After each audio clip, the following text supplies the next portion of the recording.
Bahan kuliah hari ini kita akan melanjutkan normalisasi ya. Ya, meskipun saya bilang bahwa umumnya normalisasi itu sampai dengan ketiga, tetapi eh, Anda juga harus tahu ya kondisi-kondisi di mana ternyata beberapa maksudnya tiga normalisasi tersebut tidak bisa menyelesaikan masalah terjadinya terutama anomali yang mengacu kepada aturan ketergantungan fungsional. Ya.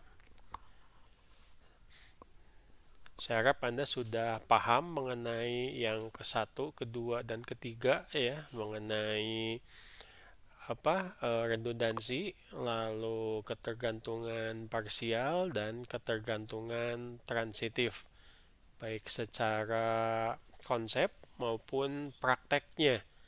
Bukan hanya Anda membuat model datanya saja ya, lalu Anda terjemahkan ke dalam basis data fisik, tetapi juga sampai Anda mengetes, memeriksa query yang dapat memenuhi requirement dari basis data tersebut. Oke, kita akan mulai ke bahan materi yang keempat.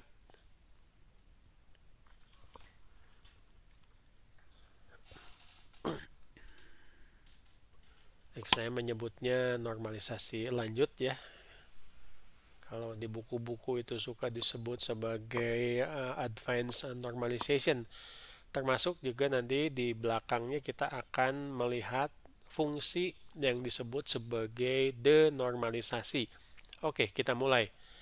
Setelah normalisasi ketiga, ini tidak lanjut ke normalisasi keempat, tetapi harus melewati normalisasi yang disebut sebagai Boy's Code. Nah ya, banyak disebut sebagai BCNF, diciptakan, diajukan oleh Raymond F. Boyce dan Edgar F. Codd tahun 74 karena mereka merasa bahwa setelah normalisasi ketiga itu ada beberapa kondisi yang ternyata tidak memenuhi syarat untuk dilanjutkan ke normalisasi keempat. Ya, syarat-syaratnya apa? Nah, ketentuannya mungkin mirip-mirip dengan normalisasi ketiga, yaitu masing-masing atribut utama bergantung fungsional penuh pada masing-masing kunci di mana kunci tersebut bukan bagiannya.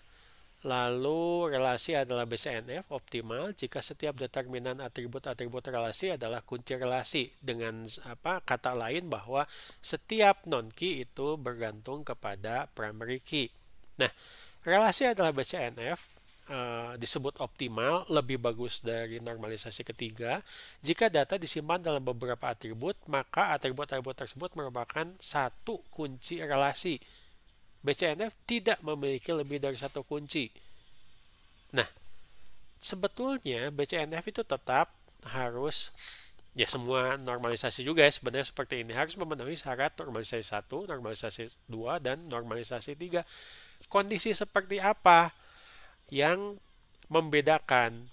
Ini terjadi karena ada yang disebut sebagai ketergantungan fungsional trivial.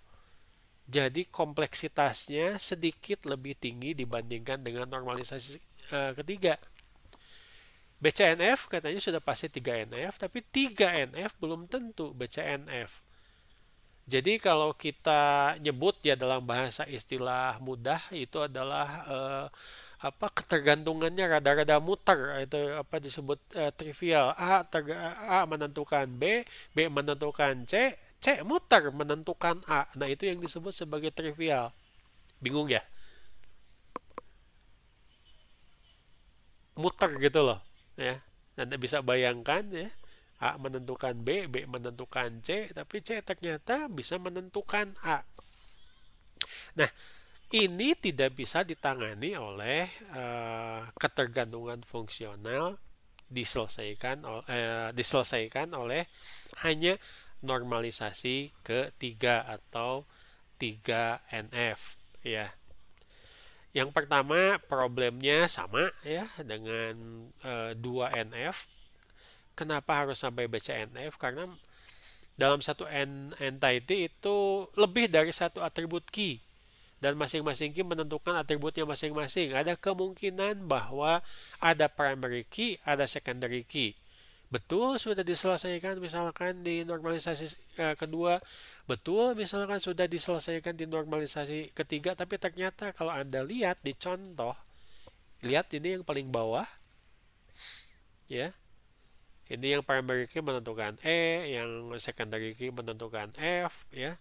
Tapi ternyata ada satu non key yang menentukan, contohnya secondary key. Nah, itu yang disebut sebagai mutar, ya. Hal-hal seperti ini harus bisa diantisipasi, ya, bahwa ternyata ada satu non key yang bisa menentukan salah satu key. Mungkin kalau primary key tidak, tapi ada kemungkinan ini bisa menentukan secondary key. Nah, sorry. Ini harus Anda antisipasi yang seperti ini. Betul bahwa kasusnya jarang, tapi jika terjadi, maka Anda tidak cukup hanya menggunakan 3NF. Harus menggunakan BCNF. Bagaimana caranya? Ya, non-key yang menentukan secondary key ini, misalkan di sini adalah non-key-nya itu adalah atributnya G, itu harus didekomposisi. Sehingga hasilnya itu satu memenuhi normalisasi ketiga, yang kedua itu memenuhi BCNF. Oke, beres BCNF, cek lagi hasil dekomposisinya. Kita masuk ke normalisasi keempat. Kenapa? Karena ternyata setelah dilakukan normalisasi keempat itu masih tidak memenuhi BCNF, sehingga harus 4NF maksudnya. Salah satunya contohnya kenapa bisa sampai BCNF itu adalah ada beberapa atribut, lebih dari satu atribut yang ternyata menentukan non-key yang lain atau secondary key seperti contoh di BCNF yang tadi saya sudah sebutkan. Problem sebetulnya dalam normalisasi lanjut ini adalah bagaimana caranya supaya hasil dekomposisi atau apa yang Anda lihat dari ketergantungan fungsional ini tidak berisi kebergantungan banyak nilai. Sudah trivial atau mutar tadi seperti ya istilah saya saja itu, tetapi juga ternyata saling ketergantungannya ini cukup banyak. Ada dua atribut misalkan menentukan satu atribut. Satu atributnya itu menentukan dua atribut. Salah satu atributnya ternyata balik lagi menentukan atribut yang pertama. Nah, caranya menghilangkan kebergantungan banyak nilai dari satu relasi, kita membagi relasi menjadi dua relasi baru. Hasilnya ini adalah dua atribut yang mempunyai hubungan banyak nilai. Nah, kita lihat contohnya.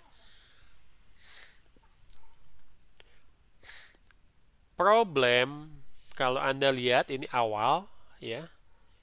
Ini mempunyai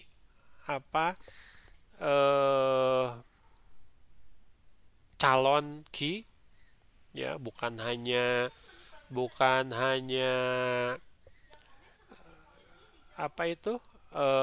primary, secondary, bahkan punya calon kunci yang ketiga. Belum lagi ternyata dalam tabel student detail ini hubungannya ini banyak ke banyak. Kompleksitasnya adalah setiap name, street, nama, alamat jalan, alamat kota, dan kode pos itu hubungan dengan apa student ID dengan kuliah ya major minor ini anggap saja kuliah atau mata pelajaran dan activity atau aktivitas ini adalah banyak ke banyak. Hati-hati. Betul kalau kita melihat sebuah tabel itu Anda bisa identifikasi redundansi baik vertikal maupun horizontal, tapi Anda harus waspada jika ternyata tabel yang Anda buat satu mempunyai lebih dari 2 kandidat key. Artinya lebih dari 3 itu satu unik ya, 2 tidak pernah kosong dan bisa mewakili dari tabelnya, informasi yang ada di atribut. Lalu setelah memiliki banyak kandidat untuk key, ternyata redundannya itu lebih dari satu atribut. Sehingga pada saat Anda akan membuat physical database, ini meskipun sudah dipecah, hubungannya banyak ke banyak. Ini sangat tidak disarankan. Ya, kalau contoh-contoh yang saya berikan untuk misalkan normalisasi 1, Anda melihat, oh ada satu atribut nih. Ternyata ini redundan, horizontal. Ya, tinggal dipecah. Udah beres. Tapi bagaimana kalau ternyata redundansinya ini lebih dari satu? Satu, Anda bisa menggunakan normalisasi sampai dengan keempat. Dua, yang ini juga saya sarankan adalah coba review lagi model basis datanya. Betul tidak itu harus disatukan dalam satu entitas. Jangan sampai Anda membuat sebuah model yang nanti Anda membuat malah bikin repot pada saat buat physical database-nya. Sudah problemnya itu terlalu banyak kandidat key, ditambah lagi masalahnya terlalu banyak redundan, ditambah liar deui, ternyata yang redundan itu hubungannya banyak ke banyak. Ya, seperti yang selalu saya sarankan kepada mahasiswa, rencanakanlah dengan sebaik-baiknya. Ya, jangan pusing belakangan. Ini pusing nih, sudah satukan saja tanpa Anda memahami isinya nanti bagaimana, tanpa Anda memahami kenapa Anda memilih primary key tertentu. Ternyata pada saat sudah ke physical database, bagaimana Anda menghilangkan anomali baru kelihatan. Betul, ini bisa diantisipasi oleh normalisasi keempat, tapi ada kemungkinan juga bahwa normalisasi keempat ini akan semakin memperumit tata cara untuk misalkan membuat query yang baik. Ya, angkatan 20 ini mungkin belum sudah ngambil sistem pengelolaan basis data. Ada yang belum? Ya, angkatan 20 belum ya. Angkatan-angkatan sebelumnya 18 sudah SPBD. Nah, di SPBD kan kita memikirkan bukan hanya membuat query yang baik ya, tetapi juga membuat query yang optimal yang akan sangat mempercepat transaksi basis data. Nah, ini bisa dihambat oleh hasil normalisasi, dekomposisi dari tabel-tabel yang akan membuat physical database menjadi semakin rumit. Misalkan ini ya, tadinya cuma from-nya itu cuma buka satu file. Tapi ternyata setelah lolos normalisasi keempat, dilaksanakan normalisasi keempat, ini harus bisa 3 atau mungkin lebih dari 3 tabel dalam satu query. Lah ini kan tidak optimal ya.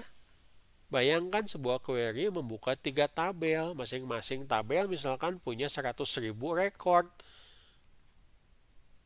Satu query harus membaca 300.000 record. Kapan itu hasilnya bisa keluar? Hal-hal seperti itu harus difikirkan juga. Baik, belum tamat juga ya, ternyata masih ada normalisasi kelima. Nah, bentuk normal kelima, 5NF, berurusan dengan properti yang disebut sebagai join tanpa adanya kehilangan informasi atau lossless join. Banyak juga disebut 5NF ini sebagai PJNF atau projection join normal form. Nah, kasus-kasus ini sangat jarang, jadi tenang saja ya. Saya tidak akan ujian sampai 5NF. Jarang muncul dan sulit untuk dideteksi secara normal. Nah, ini contohnya kenapa sampai kita butuh normalisasi kelima. Sebelum Anda melakukan normalisasi kelima, coba tolong jawab pertanyaan saya. Ini modelnya rumit tidak?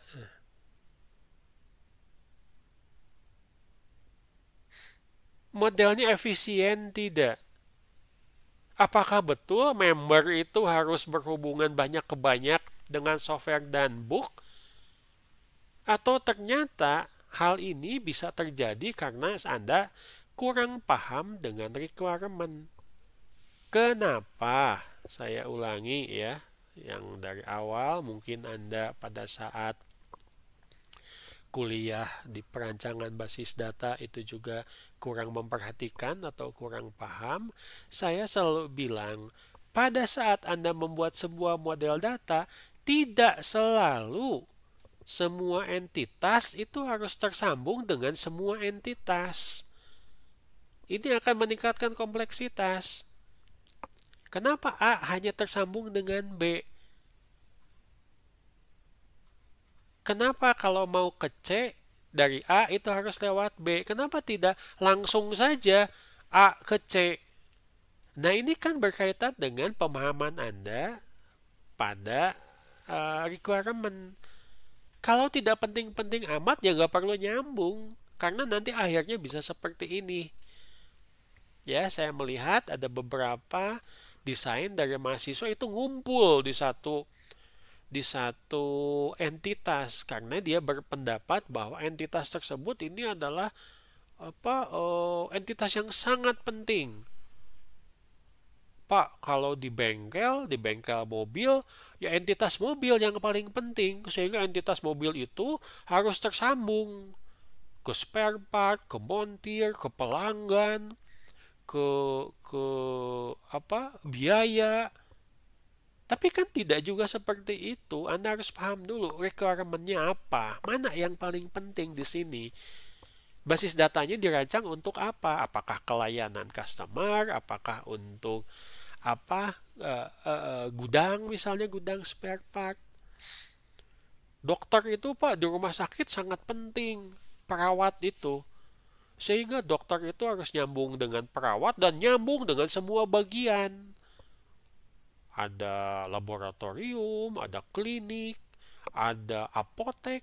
Kan tidak juga. Harus paham Anda requirement-nya. Nah, hal-hal seperti itu yang membuat kompleksitas relasi antar entitas itu menjadi semakin tinggi. Nah, ini contohnya. Betul tidak harus seperti ini. Apakah semuanya sudah kompleks ya, semuanya nyambung, banyak ke banyak lagi. Seperti yang kita ketahui, kalau Anda buat model banyak ke banyak, itu akan membuat satu tabel baru, minimal, sebelum normalisasi, pada saat melakukan mapping. Seperti ini. Ya, ini minimal dari member, software, dan book pada saat akan diterjemahkan, dipetakan ke dalam physical database, ini sudah buat berapa tabel nih? Sudah jadi 6 tabel ya. Belum termasuk normalisasinya. Member ke software, relasinya jadi tabel. Software ke book, relasinya jadi satu tabel. Book ke member demikian juga sama, jadi satu tabel. Dari pemetaannya saja sudah rumit ya. Bagaimana dengan normalisasinya?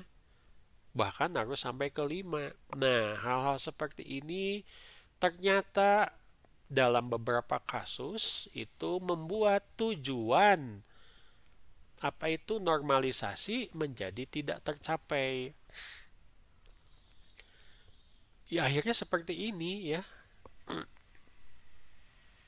Menurut saya juga ini tidak efisien. Saya sangat tidak sarankan Anda membuat sebuah model basis data yang mutar seperti ini. Nanti pada saat buat domainnya misalkan, ya itu nanti Anda bingung sendiri karena semuanya nyambung. Oke? Model yang baik itu umumnya adalah model yang ada yang menyebutkan ASAP katanya. Bukan ASAP bahasa Indonesia ya, tapi ASAP bahasa Inggris. As simple as possible. Ya, sesederhana mungkin. Yang penting bisa memenuhi requirement. Dah, itu saja. Nah, normalisasi kelima ini ternyata hasilnya akan memperumit. Betul, misalkan anomali bisa dihindari, tapi ternyata juga bertentangan dengan tujuan basis data awal, yaitu membuat akses semakin mudah ya, semakin efisien. Ini betul ya. Tapi di saat yang sama salah. Bingung ya? Jawabannya betul untuk normalisasi. Tapi ternyata bertentangan dengan tujuan awal pembangunan sistem basis data. Ya. Banyak ya kejadian di kita. Maksudnya baik, tapi ternyata hasilnya malah memperumit masalah. Ya hati-hati ya Anda misalkan kalau mau nolong orang dan seterusnya, itu juga jangan sampai nanti ujung-ujungnya malah membuat masalah tambah gede. Bagaimana caranya? Jika ternyata setelah melakukan normalisasi BCNF, 4NF, dan 5NF ini ternyata hasilnya malah bertentangan dengan tujuan basis data. Nah, ada satu proses yang disebut sebagai denormalization atau denormalisasi ya. Jadi denormalisasi adalah proses transformasi hubungan normal menjadi spesifikasi rekor fisik yang tidak dinormalisasi. Dengan singkatnya, ini adalah proses undo normalisasi. Sudah normalisasi keempat, tapi ternyata malah membuat pembuatan query database menjadi semakin rumit, tidak optimal, di undo. Maksudnya undo bagaimana? Balik lagi ke normalisasi sebelumnya, yaitu BCNF. Nah, denormalisasi dapat mempartisi relasi ke beberapa rekor fisik, terus juga dapat menggabungkan atribut dari beberapa hubungan menjadi sebuah rekor. Jadi, bukan hanya balik lagi ke normalisasi sebelumnya, ini juga hal yang wajar. Anda sudah mendekomposisi sebuah tabel ya, memecah tabel jadi 2 tabel misalkan, terus menyatukan kembali. Baik, macam-macam sebetulnya tipe denormalisasi, ini pengetahuan sajalah ya. Contohnya 2 entitas yang relasi 1 ke 1. Ini maksudnya relasi 1 ke 1 hasil dari dekomposisi, bukan dari mapping awal ya. Jika salah satu entitas adalah opsional, jika entitas yang cocok ada hampir sepanjang waktu, dan mungkin sebaiknya kombinasi kedua relasi ini dijadikan satu tabel. terutama jika frekuensi akses antara kedua entitas ini tinggi. Maksudnya apa? Anggap saja relasi A dengan B. A dengan B ini relasinya 1:1. Ini hasil dekomposisi. Hasil misalkan dari 4NF atau 5NF. Ternyata setiap akses ke A itu pasti ke B. Pertambahan ke A pasti pertambahan ke B. Updating maksudnya. Nah, hal-hal seperti ini akan meningkatkan proses. Besar kemungkinan ujung-ujungnya malah akan memperlambat. Jadi tidak optimal lagi dalam misalkan pencarian atau updating data. Bagaimana caranya? Denormalisasi. Disatukan sajalah. Ya. Kalau misalkan masih ada hal-hal yang tidak memenuhi normalisasi selanjutnya, ya dianggap sudah cukup saja. Ini contohnya student dan application, ya. Ternyata untuk melakukan application itu ya, lamaran kali ya, melamar kerja, melamar atau melakukan pendaftaran terhadap sebuah mata kuliah, perwalian kali kalau di kita ya. Ternyata ini hasil dari normalisasi kesekian. Hasilnya adalah student ya dengan kampus address, ini mirip-mirip dengan Unpas ya. Unpas punya beberapa kampus, jadi kampusnya itu jelas. Ternyata untuk melakukan perwalian ya dua-duanya harus ada. Dua-duanya kalau kita lihat itu juga tergantung kepada student ID. NRP mungkin kalau di kita. Daripada dipecah dua karena harus misalkan memenuhi 4NF, ya sebaiknya disatukan lagi saja.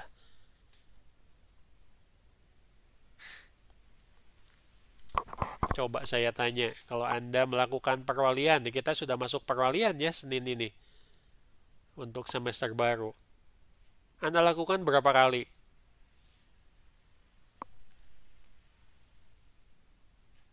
Di perwalian sebetulnya cuma sekali kan yang tercatat ya. Betul. Meskipun ada perubahan, tapi itu yang terakhir yang dianggap sebagai kontrak mata kuliah Anda untuk 1 semester. Berarti cuma sekali kan? 1 ke 1 saja. Ya, Pak. Yang lain-lain itu misalkan yang Anda add atau Anda drop itu tidak akan dilihat lagi. Kondisi terakhir yang akan dilihat, sehingga relasinya itu 1 ke 1. Nah, tolong diingat bahwa denormalisasi ini hanya dilaksanakan setelah dilakukan normalisasi. Umumnya, saya bilang umumnya ya, jika telah dilakukan untuk normalisasi lanjut. Baik, kita lanjutkan. Tipe denormalisasi kedua, nah ini sudah bisa diramalkan sebetulnya ya ini, bahwa yang namanya relasi banyak ke banyak itu memang bisa bawa cukup masalah. Bahkan pada saat Anda sudah melakukan dekomposisi tabel, terus hubungannya banyak ke banyak, ini juga pusing. Ya, jangankan denormalisasi, Anda dekomposisi tabel banyak ke banyak itu sudah menghasilkan satu tabel. Betul? Ya, kompleks ya. Kenapa? Saya selalu menyarankan Anda, jika Anda membuat model terus relasinya banyak ke banyak, coba review, bukan tidak boleh sekali lagi, coba review lagi dengan dengan requirement dan memang kondisi nyata di proses bisnisnya. Betul tidak ini harus banyak ke banyak? Bisa tidak kita ubah menjadi 1 ke banyak? Karena resiko-resikonya seperti ini.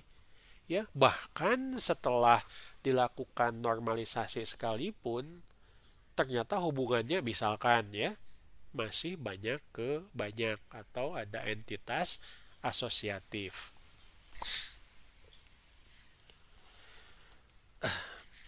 Baik, ini contohnya ya.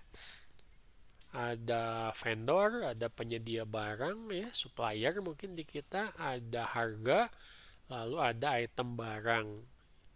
Ini semuanya hubungannya banyak ke banyak. Betul tidak? Barang itu apa? Barang itu punya banyak harga, atau ternyata barang itu untuk harganya misalkan ya bisa dihitung dari atribut-atribut yang memang ada di barang tertentu. Contoh misalkan ya, udah umum kan kalau Anda belanja itu suka dapat diskon. Anda harus lakukan analisis dalam datanya. Apakah harga barangnya yang berubah-ubah atau diskonnya yang berubah-ubah sehingga harga akhir bisa kita hitung.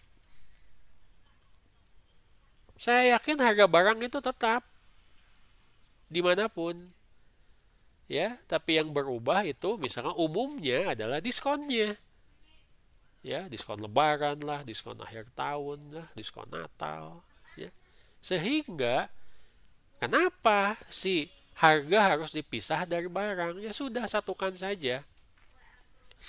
Paling mungkin kita akan tambahkan apa itu atribut yang bisa dipakai untuk menghitung harga akhir barang. Ya silahkan. Ya, Anda harus paham sistemnya sehingga di sini bisa diambil kesimpulan bahwa dekomposisi antara harga dan barang item tertentu itu tidak perlu balik lagi, disatukan lagi.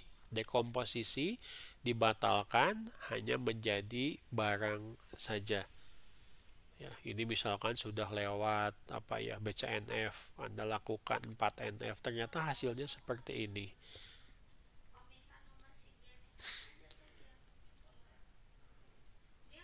Oke, tipe denormalisasi yang ketiga ini adalah referensi data. Apa maksudnya referensi data? Ada pada entitas satu ke banyak dan entitas ini tidak berpartisipasi dalam hubungan database lainnya. A ke B, A satu, B banyak. B ini tidak pernah digunakan oleh apa itu entitas B ini tidak pernah digunakan oleh entitas lain dan hanya mengaksesnya melalui entitas A. Ini mengingatkan kita kepada weak entity mungkin ya. Tetapi di sini entitas B-nya itu masih punya primary key. Nah, contoh seperti ini.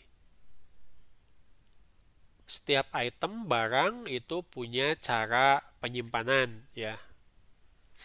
Ya, Anda beli es krim ya tidak mungkin dong petunjuk penyimpanannya itu harus disimpan di lemari makan. Ya nggak boleh ya. Ya harus di kulkas. Anda beli gula itu nggak boleh disimpan di tempat lembab. Itu umum ya. Nah, jika ternyata ini Anda sudah dekomposisi, ada barang, ada syarat penyimpanan, ini tidak ada yang atribut lain yang akses langsung ke cara penyimpanan. Pasti ke barang dulu, baru ke storage instruction. Nah, hal seperti ini juga bisa membuat Anda mempertimbangkan untuk disatukan saja. Oke, jadi yang namanya denormalisasi itu bukan sesuatu yang tidak boleh dilakukan, semua wajar dilakukan. Tetapi sekali lagi, saya sangat menyarankan Anda merancang apa itu model dengan sebaik-baiknya, mempertimbangkan kemungkinan redundansi dan sangat memperhatikan ketergantungan fungsional. Review lagi, betul tidak? ini sudah sesuai dengan proses bisnis. Baru Anda mapping. Meskipun ya masih ada kemungkinan sih butuh normalisasi. Saya harap normalisasinya tidak sampai kompleks, sampai ke normalisasi lanjut ya, BCNF, 4NF dan 5NF. Oke. Ya, ini rangkuman saja ya untuk dua materi kita sebelum ke materi selanjutnya hari Kamis depan. Pertama adalah 1NF atau normalisasi pertama. Pastikan setiap atribut itu tidak ada pengulangan ya. Maksudnya dihapus ini adalah didekomposisi. Lalu normalisasi kedua ya, parsial. Jadi kalau Anda mau menentukan ada primary key dan secondary key, tolong lihat lagi ya. Sebab ada kemungkinan itu tidak memenuhi normalisasi kedua. Normalisasi ketiga, nah ini memang rada sulit. Ya, kadang-kadang terlewat pada saat kita menyusun, kita berpendapat bahwa semuanya itu sudah tergantung kepada primary key. Tapi mungkin pada saat setelah kita beres membuat model, pada saat kita menentukan ketergantungan fungsional, baru melihat gening aya non-key menentukan non-key, misalkan transitif. Nah, itu berarti Anda harus lakukan normalisasi ketiga. Cukup sampai normalisasi ketiga. Ya. Jadi kalau nanti Anda buat penelitian, tugas akhir misalkan, sistem informasi, terus rekayasa perangkat lunak, aplikasinya membutuhkan basis data ya untuk mendukung proses bisnis, ya Anda harus lihat bahwa database fisik hasil dari mapping model itu sudah memenuhi syarat sampai dengan normalisasi ketiga. Itu sudah dianggap cukup. Ya. Anda akan dianggap salah jika pada saat membuat model database, melakukan mapping, itu Anda tidak memperhatikan, tidak mempedulikan ketergantungan fungsional dan normalisasi. Oke? Itu materi kita hari ini. Jadi tetap saja harus diperhatikan dari BCNF, 4NF sampai dengan 5NF. Nah, ini ada latihan, Anda nanti silakan dikerjakan, di mana kasusnya ini di sebuah bengkel mobil, ya khusus mobil, bukan bengkel mobil dan motor, tapi hanya bengkel mobil. Apa ya contohnya? Auto 2000 kali ya. Ada pelanggan. Kenapa ada pelanggan? Karena pelanggan tercatat di database. Ya. Jangan sampai Anda misalkan pelanggan diganti dengan masyarakat. Tidak ya, tidak semua masyarakat jadi tercatat di bengkel tersebut. Ada mobil ya, nomor polisi, merek mobil dan seterusnya yang akan diperbaiki oleh montir ya dengan menggunakan jasa atau spare part tertentu. Jenis servis, ganti oli, spare partnya oli merek apa? Ya, jumlahnya berapa? 1 liter misalkan. Ya, hal-hal seperti itulah. Ya, mungkin montir satu mobil, mungkin banyak montir, banyak mobil, tergantung dari layanannya. Ya. Mobilnya mau ganti oli, mau cek speedometer, mau apa, wah dicuci, wah, dalam dan luarnya, di disinfektan mungkin sekarang ya, dan seterusnya. Belum tambah ganti ban karena bannya sudah aus ya, berarti layanannya juga banyak, montir yang menanganinya juga lebih dari satu. Satu pelanggan ini mungkin memperbaiki mobilnya berkali-kali atau memiliki lebih dari satu mobil. Satu mobil ini menggunakan bisa satu atau banyak spare part atau layanan, dan satu atau banyak montir bisa ngurusin memperbaiki satu mobil. Harus diketahui sampai dengan ketergantungan fungsionalnya. Anda lihat bahwa hampir semua ketergantungannya itu sudah cukup normal.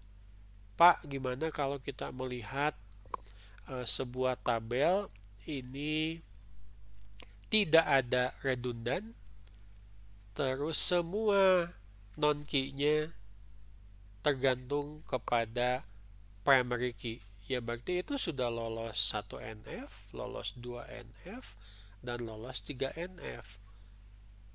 Ya, problemnya kalau sampai dengan ada redundansi, ada ketergantungan parsial, dan ada ketergantungan transitif. Oke, jadi nanti skemanya tetap seperti ini, tetapi sudah ada dekomposisi hasil sampai dengan normalisasi ketiga. Oke, itu materi kita hari ini. Sebentar.